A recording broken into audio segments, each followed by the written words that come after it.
Adakah sunnah mengangkat tangan semasa khatib membaca doa dalam khutbah Jumaat? Tak ada.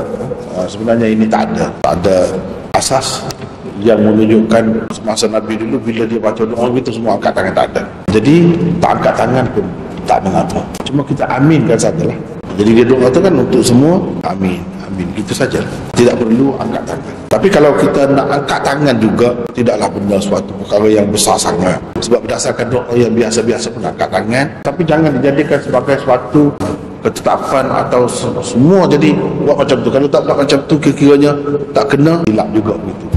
Sebab sebenarnya tak ada bukti yang terang menunjukkan bila Nabi pada khutbah yang kedua tu berdoa semua angkat tangan, tak ada bukti begitu. Jadi yang seelok-eloknya bagi saya lah, tak perlu angkat tangan itu, sebab tak ada nas yang terang.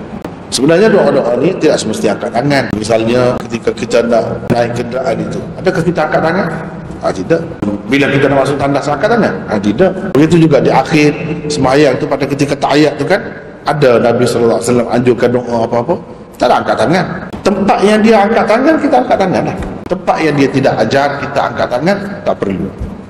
Begitulah ringkasnya.